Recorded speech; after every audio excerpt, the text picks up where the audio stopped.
And welcome, folks, to episode 48 of the Ministry of Dice podcast. We're a UK-based podcast talking about all things Dice Masters in the United Kingdom. I'm Chris, otherwise known online as the True Mr. Six, and with me today I have Andy. A.K.A. Rip Thunderstone. Yes, Rip Thunderstone's back. Baby. US Nationals. It's such a pleasure to have you with us today, Rip. I can't wait. We have a whole segment planned with Rip coming up. He's got some incredible insights about the upcoming US Nationals Championship that I think you'll all be looking forward to. But if I could ask you to sit tight for a few minutes, Rip, we'll get Andy in. Whoa, okay. You all right? Yes. Hello, mate. Episode 48. Can you believe it? 48? Yeah. Crikey, O'Reilly. Quick reminder, actually, to the listeners, while I'm thinking about it, 48, we are but 3 episodes away from our 2-year anniversary now. We are. Yeah, episode 51, going out on July the 22nd, will be our 2-year anniversary. Now, some might say 51, that's a funny number, shouldn't it be 52? But there's a reason for that. There is. I can't remember what it is, though. What was it? Because one of the Christmas specials that we did, we didn't give an episode number to. So we have in fact had 52 episodes. However, the Christmas special this year, oh no, wait, hang on, maybe we've done 53 episodes in total by then. It might be. I don't think we did either of the Christmas ones as numbered. Yeah, no, we didn't. But one of them was just a Christmas special for the sake of being a Christmas special. But one of them, the normal 2-week release schedule, landed at the same time as Christmas. Do you see what I mean? I'm with you. So even though we did a Christmas special, it was actually in the same slot as a normal episode would have been. I think I'm with you. Yeah, don't worry, I'm on top of it. Yeah, I've got it. So if anybody wants to start sending us birthday presents and such like, let us know. Send us a PM. We'll get the BritRoller6.com Towers PO box across to you, so you can get your very expensive presents over. Or send us a letter. You know, drop us an email, record a little, or a text, yeah, or a tweet, or SMS. Yeah, or Insta us. You know, we're out and about there. If you want to send us a little birthday note, or even record yourselves, or send a video. We're easy. We're teched up. We're ready to go. We're having such a good time. We're having a ball. So don't stop us now. 2 years though, that's insane. So episode 48, yeah, Rip Thunderstone's joining us today, which is very exciting. Very exciting. But in the meantime, Andy, what have you been up to in the last 2 weeks? Well, not a lot, because a little bit of behind the magic spoiler. Yeah. We only just recorded it last week, but the true Mr. Six himself is buggering off on holiday for a week, so we're going to record the whole thing tonight. So no doubt next week, or the week before this comes out, there's going to be like spoilers left, right and centre, and UK Nats will be announced and everything else. So what have I done? I've played a load of Apex. Actually, really excitedly, we got our first win for about a couple of months last night. You did. You sent me a picture. Very well done. He managed to get the final kill. I was, of course, crawling around on my hands and knees, trying not to bleed out. But yes, very excited. I texted you the picture and I was like, yes! I was screaming in the lounge. So I played some of that, level 90 now. Oh, very good, very good. I'm on 96. I've gone, 208 games with Bangalore without a win with her, which is an impressive feat. It's now, see how many wins I can rack up how many games I can rack up without a win. She is my Eleanor. See if you get that reference. She is your Eleanor? Yeah, big Gone in 60 Seconds film with Nick Cage. Not quite the same literally style as what you were going on. The Shelby Cobra GT500. The silver car from that film. Yeah, it's a Shelby Cobra GT500. Well, you should know that, of course, because little known fact for the listeners. So Andy, in his long and illustrious many careers, was actually a designer, a car designer. Didn't have a great deal to do with the engines and the kind of techie, mechanicy bits, but you were involved in the shell designs on a number of vehicles. And I think, correct me if I'm wrong, but wasn't one of your most accomplished pieces of work for the motor industry, wasn't it the Reliant Robin? It was. I also had a stretch with Lada and Skoda in the 80s. Yes, that's right. While you're out in Central Europe, I remember you telling me. Yeah, those were heady times for you. I am renowned in the Middle East. In the Middle East? Yeah, because they all drive like larders, don't they? In the Middle East? Yeah. You know, you see them like, I don't want to get too political, but you see like the bombed out road and they're always a larder. Is there? I thought... Maybe not. I doubt you want to blow up a Merc though, do you? No, true that. Here's another little known fact for you as well. In the United Arab Emirates, there's a law against being in debt. Right. And loads of these guys go out there, like contractors and stuff, working, construction, who live the high life and buy themselves fancy cars. And then when they reach the point of being unable to pay back the credit, they just drive the fancy car to the airport and dump it at the side of the road and get on a plane and fly home. And so there's a whole second-hand market of high-spec Audis, Mercedes, Aston Martins, Jaguars, Bentleys that have just been abandoned on the side of the road by the airport in UAE. Oh, wow. I was waiting for where I came into that, but it was an actual little-known fact. No, but yeah, bringing up these high-performance vehicles, please don't let me take any of the prestige away from your achievements with Lada, Skoda and Reliant Robin. Thank you. Yeah. I was feeling it. But swinging back round to the point, Shelby Cobra GT500 was the Eleanor.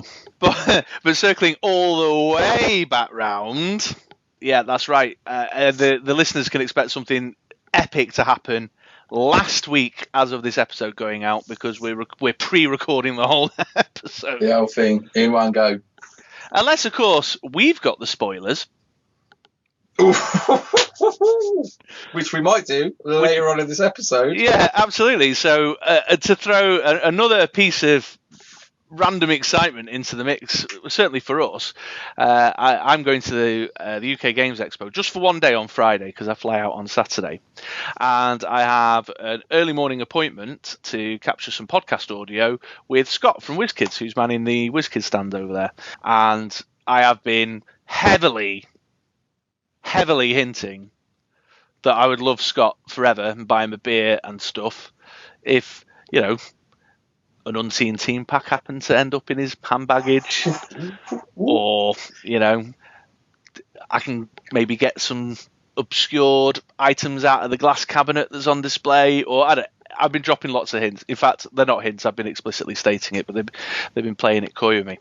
So we might find that one of the segments in this episode is spoiler-tastic with loads of great info and news. Or it may be a massive disappointment.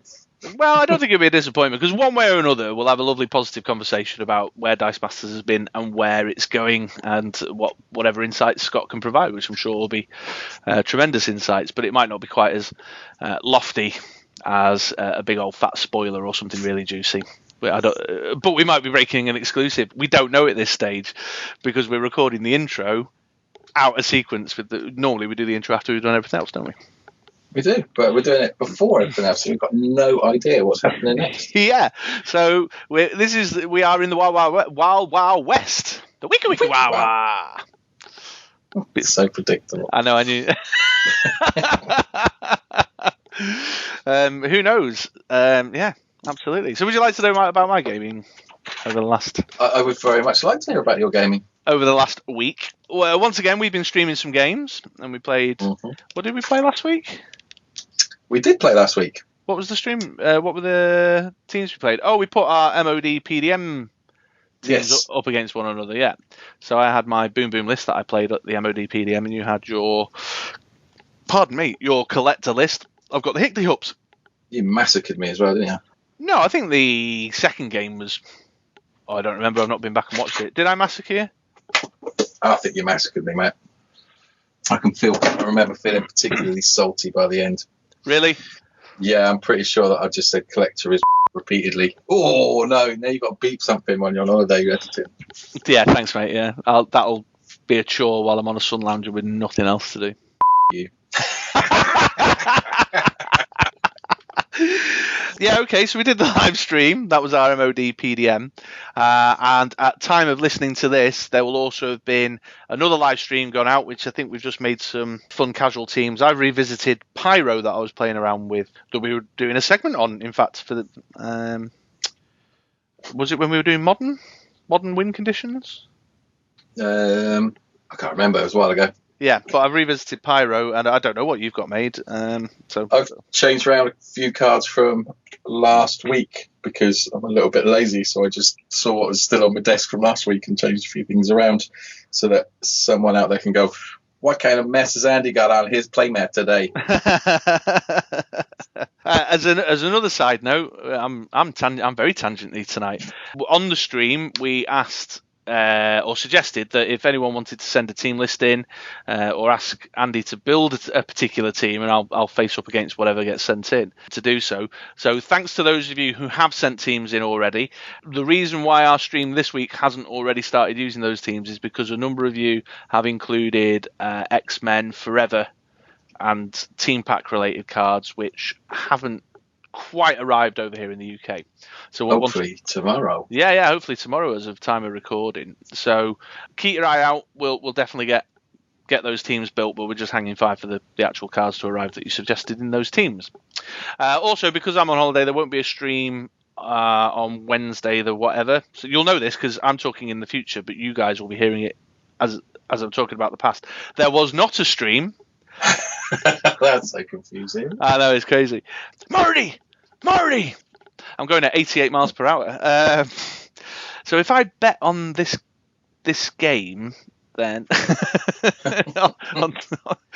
there wasn't a stream on the Wednesday the 5th. However, because we love you guys so much, you'll find that a MOD special features video has gone up. So we've done a commentary over my match with Jezco from the One Big Weekend Online event, just really because it was my highlight. It was my highlight of that particular day.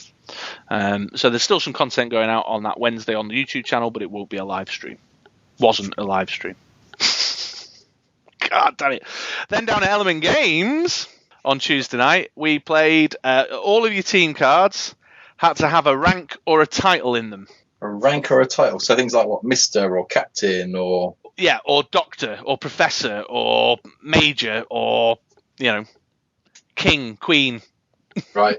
I'm with you. Emperor, stuff like that. So that produced some really interesting teams. I myself played Lady Deadpool. Oh, right. I like that one. Yeah, Lady Deadpool, the super rare. So pay a bolt to immediately use an action effect a second time. I had her paired up with Baron Zemo, who lets me pay 1 to re-roll an action die, and then some other stuff, some other actiony related stuff. Oh, and Betrayal was the actual win condition. Oh, nice. Yeah, so I was going for Betrayal, double it up with Lady Deadpool, and Baron Zemo put me in a position to make sure it got rolled. So that was quite nice. Betrayal's one where you want to empty your... If you're playing against it, you just want to empty your field because it's whatever dice you've got in your field. Yeah, that's right. It deals 1 damage for each character die the opponent's got in the field. Yeah, it's really annoying. So you're like, I just want to kill everything now. Yes. Kill my stuff off. Yeah. I popped a Captain America Super Soldier on there in case my opponent bought my Betrayals. Meteorite to stop big attacks because she's Doctor in her subtitle. Oh, really? Yeah. And then I had Mira, Queen of Atlantis, because she's the Queen. Queen. Yeah. Green Arrow, former mayor. So even though he's former mayor, still counts. Tenuous, that one. Speaking of Mira, I watched Aquaman this week. Oh, really? Any good? I've not seen it yet. Do you know what? Really good. A lot better than I was expecting. I had a nice night in on my own. A super large doner kebab and Aquaman on the telly. Living the dream. Living the dream. It was blinded. Yeah, really good film. Recommend that. It's got Mira in as well. And I was like, I know Mira. She makes 5 or more damage too. Yes, she does. And that's why she was in my team. So, yeah, that was fun, but lots of stuff. There was a few, like Mike Ryder. He Warhammer 40k lawyered us. Because apparently Knob and Venerable are ranks in the 40k lore. I'm not sure about Venerable. Well, I don't know. I took him at his word. You got a Dreadnought, then a Venerable Dreadnought, apparently. I don't know. Yeah. I'm not sure about that. I'll go with a Knob. We had a rule question come up, actually, talking about the Alt Knob. another Chris tangent and proper tangent tonight. So the rule question was with Daisy Johnson. Oh yeah, I played with her. Yeah, sure. So she's an agent Daisy Johnson, I think. Yeah. And for anyone who's unfamiliar, you can pay 1, 2, or 3 shields for her to do the equivalent amount of damage to all the characters in the field zones 1, 2, or 3. And so, but with Orc Nob in the field, what we were trying to figure out was if you attack with Daisy Johnson and the Orc Nob, then you pay your 3, let's say hypothetically, to KO a ton of characters. Does the Orc Nob die before they get the bonus? Or because it's all simultaneous, does the Orc Nob get the bonus before it dies? Oh, now I would say because it's simultaneous, it dies because it takes the damage at the same time as everything else. Yeah, but does it not get, because the very nature of things getting KO'd gives it +2 defense? Does that not happen simultaneous also? This is the cue. Do you resolve the KOs before you resolve the bonus? Yeah, I'd say if you knocked out a character with damage just to one character, then you would get the bonus. But because it's like a blanket effect on everyone. Yeah. Before you'd have chance to apply the buff, he'd be gone. Because you put it into the systematic Q series by dropping the 3 and carrying over the 2, which means it would die. Dividing it by 10 to the power of 50. Exactly. Okay. Well, thank you for your input. Rules lawyers, mobilise. If anyone's got any other thoughts on that, we'd love to know. But you're wrong. Well, yeah, I wasn't sure. I genuinely didn't know. A couple of the guys felt the same as you did. A couple of the guys felt the opposite, that because it was all simultaneous, the bump would be happening at the same time as the KOs. So I was kind of a bit like, I really don't know on that one. That's a bit of a mind bender.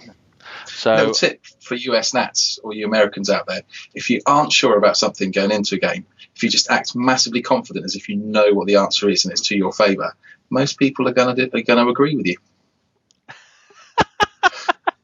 Is that how you do so well at the US Nationals? That may have been a factor into my Ultraman team in one of the games that I played in the UK Nats. Of course, imprisoned carries on for the remainder of the game. It doesn't end in that turn. Were the words I spoke. Okay. I lifted the trophy. Yeah. No takesy backsies now. Too late. Speaking of which, US Nats actually. So that's coming up, and that will be kicking off. On Wednesday when this comes out. Yeah, on the Wednesday that this comes out. So the actual US Nationals is on Saturday the 15th. But there's a number of side events taking place. This is turning into a long intro, actually. Better kingpin this in a minute. Well, depending on how good the content is with the dude at UK Games Expo, this may never ever see the the ear holes of anyone. Well, that's also true, yeah. There's a rainbow draft going on. There's no date on that. Then there's a 10 in 10 constructed event on the Thursday, the 13th. Let's skip that one. There's a global escalation constructed event going on June the 14th. Yeah, quite a lot of interesting prize cards up for grabs. The side events seem to have a number of sought-after prize cards from the last year's event. So there's a Batgirl Babs in there for the top 2, multiple man pylon, alt art, foil pylon.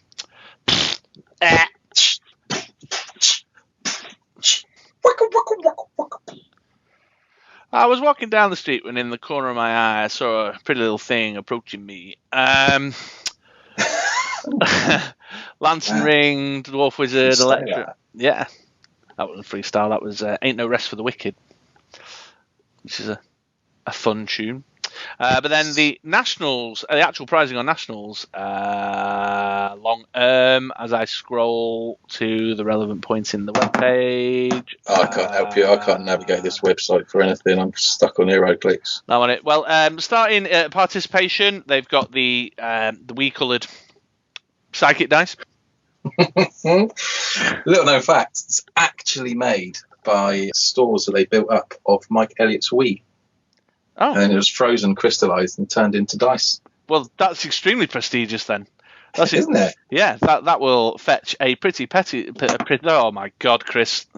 A pretty penny on the old eBays. But at the top 8, where there's a card in there that I'm particularly interested in, which is a foil Boom Boom Time Bomb, Oh, that's the one that you've been going, ooh, I'd like that in foil. Yeah. Well, I've got a foil version, but I'm assuming it's an alt art as well. But not having seen any pickies of it, or has it been around? Maybe it has been around because the others have been around. There's a Gorilla Grodd, Rennet Tilly, Nocturne, Rip Hunter, and Shocking Grasp, which were all. Oh, yeah. I have one of each of those cards, in fact. I'll get you. Yeah, absolutely. But at the top end there, hang on a minute. Am I looking at the right one? That's not the US National Championship prizes. Surely not. Is that not last year's? Am I looking at last year's? You might be. This website is just terrible. But I'm still stuck on HeroClix. I can't help you.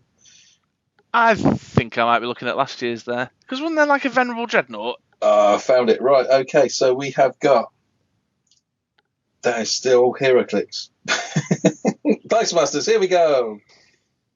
So, no, you're right. So, top 8 does get brilliant. You're looking forward to, if you get top 8, US Nationals, June the 15th, 10 a.m. Scroll back up, 2019. Scroll back down. You do get Shocking Grasp, which is rotated out. Rip Hunter's Chalk Bard. Rotated out. Got Rennet Tilly, can't remember, Nocturne. Gorilla Grodd, yeah, and then top ones. Top 4, you've got Lantern Ring, limited only by imagination. That'll be top on your list. Resurrection, Dwarf Wizard, Elf Thief. Oh, foil Elf Thief. I have that. I've got one of them. And then you've got an X-Men First Class factory set for the winner. See that on? No, this is surely last year's list with the alternate coloured sidekick dice just tagged on the bottom, because wasn't there talk of a Venerable Dreadnought? I'll tell you what, if you see, that's on the website. If you Google the flipping thing, so it goes Warhammer 40k Dice Masters Venerable Dreadnought Custodian of Knowledge alt art card, set of alternate coloured sidekick dice, Resurrection foil card signed by Mike Elliott. But you go into it and then it just. All right, well, let's just, there's... just goes HeroClix. Yeah, all right.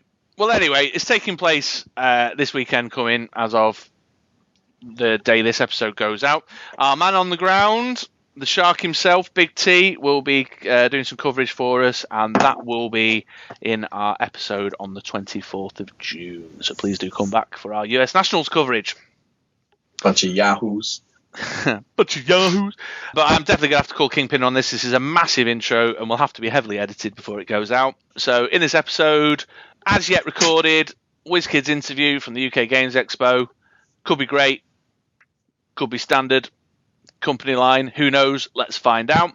And then Andy and I are going to have a little bit more of a detailed chat about the teams we think might be turning up at the US Nationals. I won't be there for that one. I won't be there for either of these segments. I'll see you in the outro, kids. Oh, that's right. Yeah, Rip Thunderstone's doing that. Yeah, that's right. So catch you in the outro. Bye-bye now. Bye. Well, good morning, folks. It's Chris here, standing out the front of the UK Games Expo, taking place at the Birmingham NEC, the gaming event of the year on our lovely, incredible island. At this point in the podcast, you folks were supposed to be listening to an interview that was scheduled to take place with a representative of WizKids on their stand. However, sadly, that interview has not been able to take place, and the likelihood is that by the close of the day, because I have to leave relatively early, I'm not going to be able to capture that audio. Congratulations to Chris, by the way, who has just recently had a newborn in his family, so congratulations, Chris. Chris is the marketing manager over at WizKids, but this has left them short-handed, which I think is the reason why we're struggling to sit down and get the audio, and anything I was able to capture was basically unusable.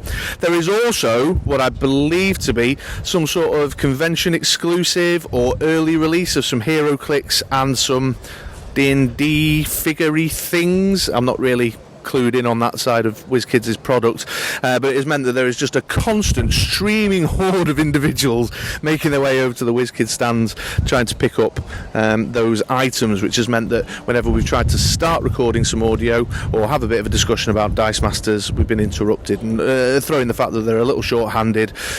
I've kind of packed in and given up on the possibility of making that interview today. However, that said, it's still not a complete loss, because in between customers, Scott and I, Scott's the representative of WizKids there, was able to have a bit of a chat about the upcoming Spider-Man team-up campaign box, and Scott was also able to give me an exclusive sneak peek at some of the cards in there. Giddy does not go far enough. I was very excited. Now, a couple of things, a bit of small print, if you will, a couple of things that I have to point out. The first is that because these cards are currently in prototype stage, I've not been allowed to share the card images. I was allowed to take a look at them, but I was not allowed to take pictures of them or grab those images and post them on the blog. I have made a BritRoller6.com blog that includes the game text, but for anyone who's not read the blog post, I'll give you a quick rundown as to what I was looking at there today. Oh dear, blimey, sorry, I was momentarily distracted, folks, by a police dog and his handler who's just gone past. If you have seen the blog post, I want to point out that the images that I have included, I have just pulled down off the internet to add a bit of colour to the poster, and they are in no way indicative of the images that are on the card. I'll say that again, they are in no way indicative, read between the lines, folks, no way indicative of the images that appear on the cards. Now, most of the stuff I've seen has been largely embargoed, but I am allowed to talk about the new keyword, recruit, that appeared on the two cards that I saw.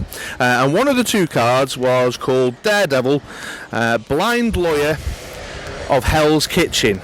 Now just if anyone hasn't seen the updated Dice Masters keywords page, recruit is a really interesting kind of mechanic whereby when the character's dice does combat damage to your opponent, you're able to drag a copy of another dice from your reserve pool, from your use pile, or from your prep area, and immediately field it on its level 1 face.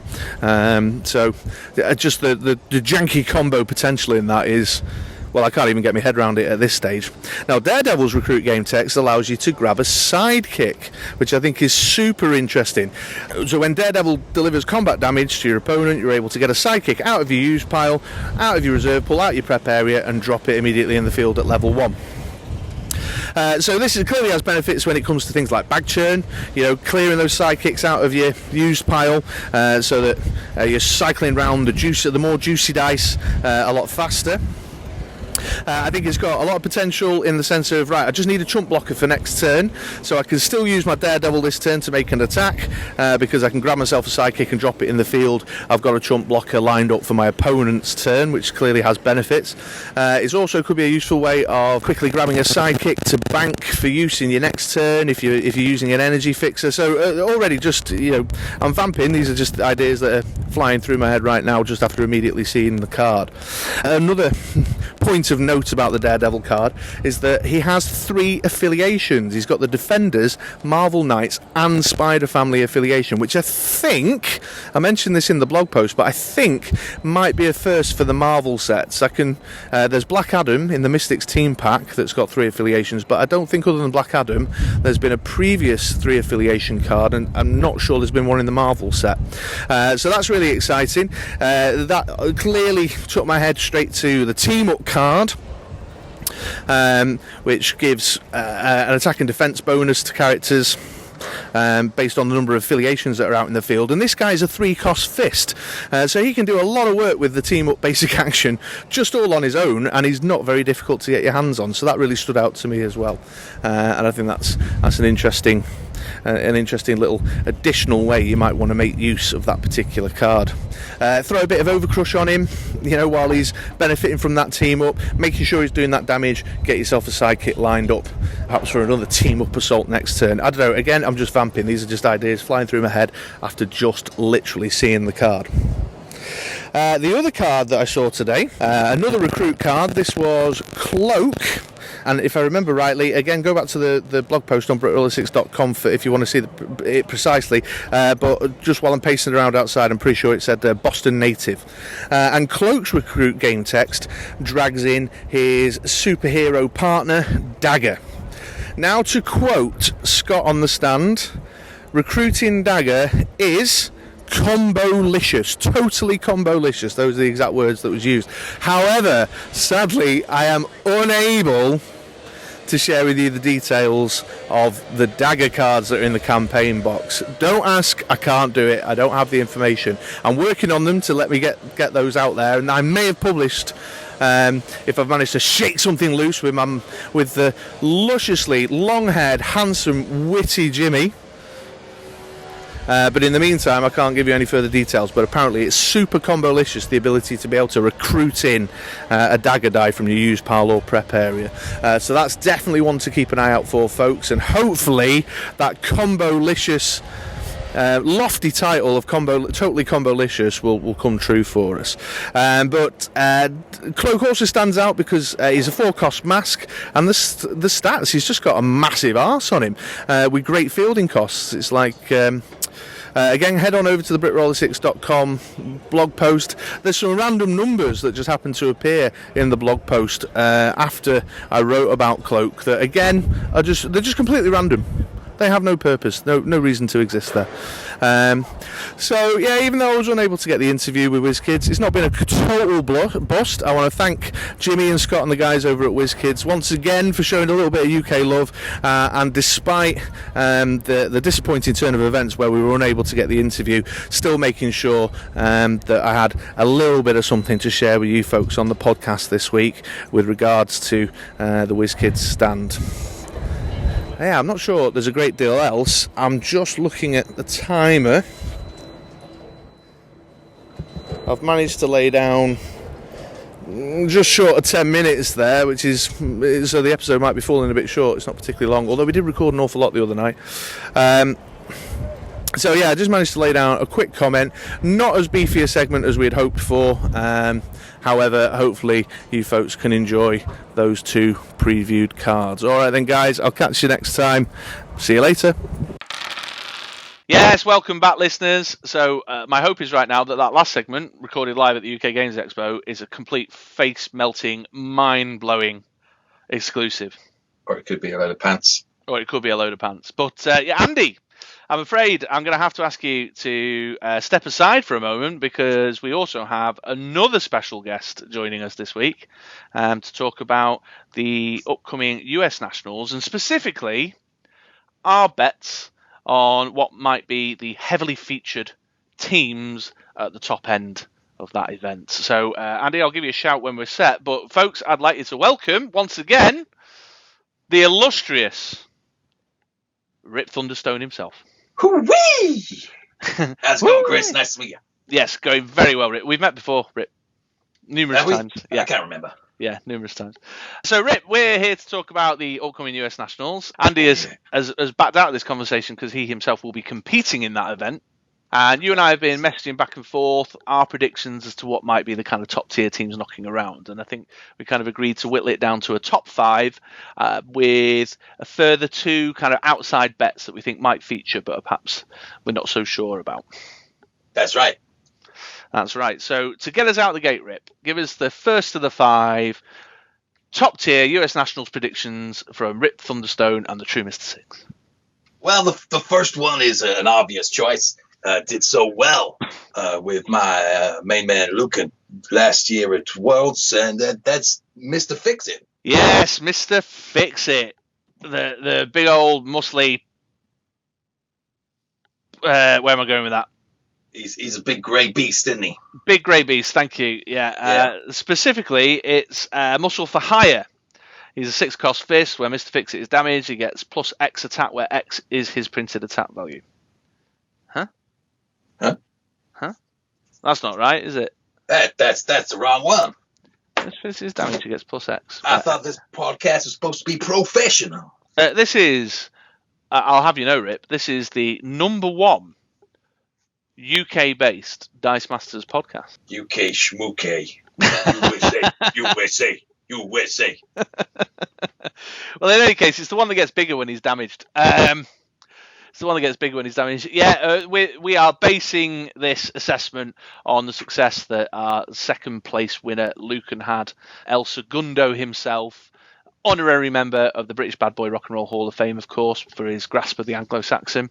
The just all or nothing fix it bomb. I don't know. Does he give it a name? He might have named it. But that kind of explosive fix it down the field with just a load of ramp globals to get him in the field, turn 3, and then a big old thump to the opponent's face.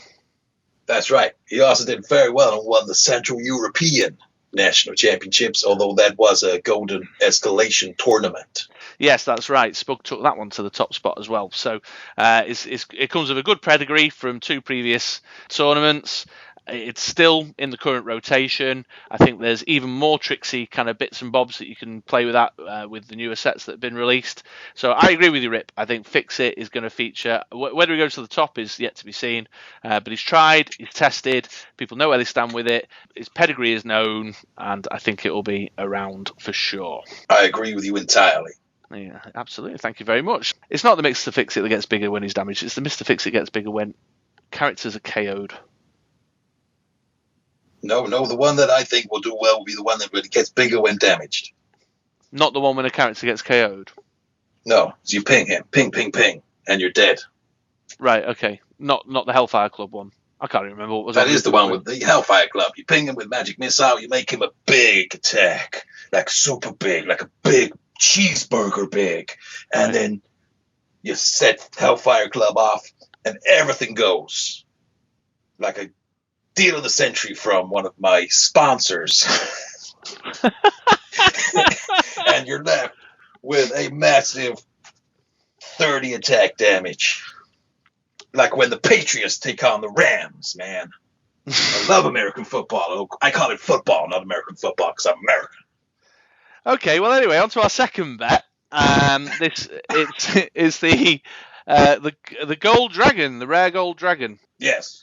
So the rare Gold Dragon is Paragon Dragon, 6-cost fist. It's got Breath Weapon 3 and a tune. But the kind of key linchpin of this combination is the super rare Ring of Winter that allows you to use the global to buy the dragon for cheaper and therefore purchasing it quicker, and then the ring itself to drag that big beast in super fast, use the Breath Weapon to clear down any weenies that are in your way, and do a big old thump right out the gate.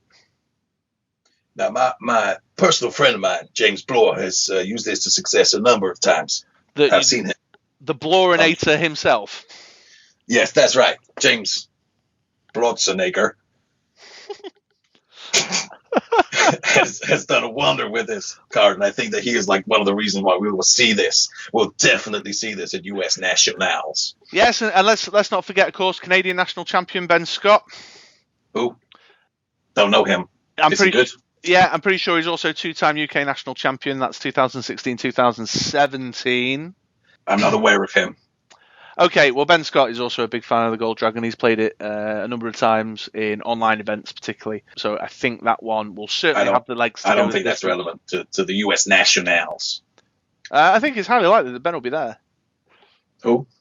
Okay, well, in any case, Gold Dragon is our second bet. To feature in the top tier of the US Nationals event. So, Rick, would you like to take our third choice? Our third choice? Yes, this is a new guy on the scene, like the new kid on the block. Love that band, fantastic music from the 80s. I'm not sure where my accent is going, and it is Parasite with an unblockable character. Either what's the stinky horrible Poxwalker. Exactly, just what I was thinking. It's Poxwalker, or maybe using Insect Plague to fire through a ally or sidekick. We've seen it. It's been incredibly popular. Yeah, well, there's like New Kids on the Block in the 80s. Certainly, and into the 90s probably. Yeah, there's certainly no shortage of unblockable options to make good use of Maxwell Jensen, who adds his attack and defense instead of attacking. You know him personally? Yes, he's a good friend of mine. Sure. I met him in Iraq whilst I was selling aluminum. Okay. Yeah. No, certainly no shortage of unblockable options. There's the Awakened Ant-Man. There is the is it Common Yuan-Ti that gets unblockable when an action's played? Yes, I believe that is the case. Yeah, which of course with Parasite and something as exciting as I don't know, an anger issues or a team up could make for quite a hefty unblockable hit. So yeah, Parasite paired up with an unblockable character is undoubtedly going to be a heavily featured win condition in the top 10. I'd say that was a 3-2 favorite. A 3-2 favorite. Okay. And what is our fourth choice, please, Rip? My throat hurts. I'm not familiar with that particular card. I believe that our fourth choice was the Collector. The Collector. Collector. Okay. Yeah, Collector, again, he's always floating around the edges of this. I don't know. There's a lot of opinion about whether he can go the distance or not. Is this the year for the Collector?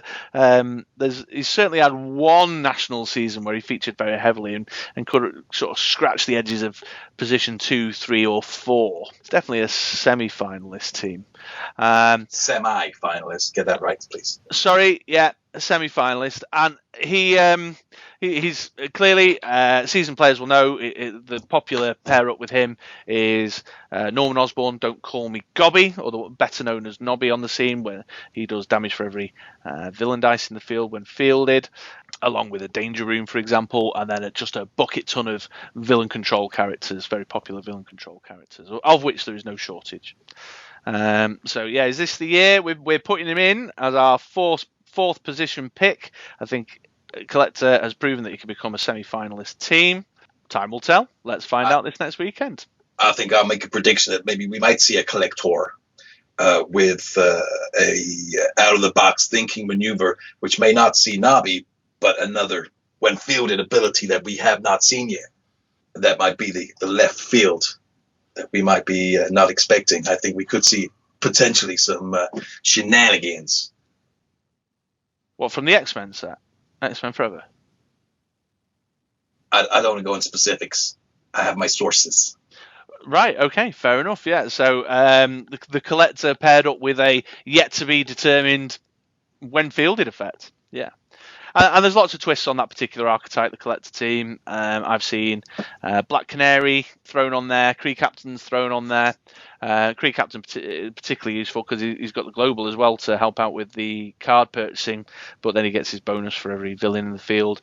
And Black Canary makes it so that villains can't block. So if you use your Danger Room, your opponent can't block you. So there's definitely twists on that particular archetype. Cool. Okay, on to number 5 then, please, Rip. Number 5. Have you forgotten which is number 5? No, I know exactly what number 5 is. I have memorized these. Okay. It's a new kid on the block again. It's the Atom with the Awaken ability. Yes. Is he in the Justice box set, or is he one of the team packs? I forget. I think he's in the Justice box. Okay, yeah. So he's. I'm looking him up now as we speak. He is the Atom Professor, 4-cost Fist, Justice League affiliation, Awaken, deal 2 damage to target opponent. And that's it.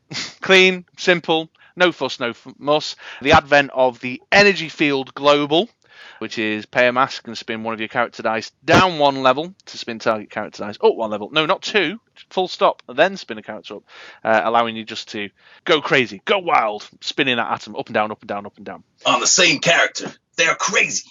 Yeah, well, let's not get into the design decision around that, but yeah, crackers, I know.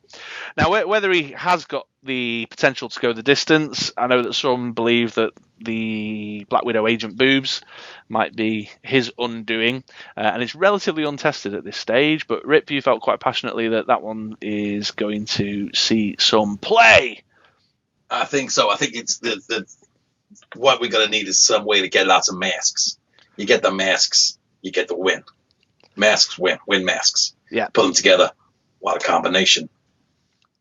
Yes, absolutely. And there's lots you can do with cheap mask characters and things like Clayface Global to make sure you got your masks available. So time will tell. Got our eyes on that one. We've put it in the 5th spot. We're less certain about it, but that's why it's number 5. Okay, shall we talk about our outside bets then? Let's do that. If you like a flutter. Okay, well, the first outside bet is the new Iceman from the. Is it again? I'm getting confused. I think he's in the campaign box. Is that right, Rip? For the X-Men, he is in the campaign box. I've already got mine because I live in America. Sure, absolutely. Mine is due to arrive any day now. In fact, tomorrow is my hope. I've had mine for so long, I'm bored of it. I'll throw it away. Oh, right. Okay, sure. I've turned a little bit into Mr. T now. Okay. Well, in any case, Iceman, his subtitle is right on schedule. He's a 4-cost bolt with the X-Men affiliation. And his game text reads, when Iceman takes damage during the attack step, he deals 2 damage to target opponent. And he has a lovely big defense numbers on him, 466. So this is a cheaper to buy, cheaper to field, more damage intensive version of the very popular Avengers vs. X-Men Nova card. But the reason we put him as an outside bet is because at this stage, it's so fresh and new, it's a bit untested. A number of the other win conditions that we've chosen in the top 5 have got previous online event success or previous Nationals or WKO success, and therefore have shown what they're capable of doing. Whereas Iceman, even though we think it's definitely got something about it. It's a magic missile and a chewinga, and you're ready to go. Yeah, and then just, there's so much stuff you could do with him. Just bounce up that defense so that you can soak up more damage. There's some, like a Mogrot Global, pay a shield, add 1 to his defense. That's quite energy intensive now that I think about it as a suggestion. But yeah, you're absolutely right. Magic missile the hell out of him, and you're firing damage across the field. Like you can add the parasites attack and defense to him. Yeah, ping, ping, pingity pong. Yes. Bish, bash, bosh. Yeah, absolutely. Just buy 2 of the dice. That's simple and effective. Yeah, and just ping the 2 of them. So he's got a lot of damage potential. Again, Black Widow might be his undoing, but just text something in that can zing her off. She can't be targeted by globals, so your magic missile's not going to help you there. But a well-timed shriek or a quick intimidate or an action like Confront the Mighty maybe with something that's going to pump it up could just be what the Doctor ordered to put Iceman back on track to deal a big hit. That could be too cool for words. Indeed it could. And then our last outside pick, hang on, let me have a look at the list.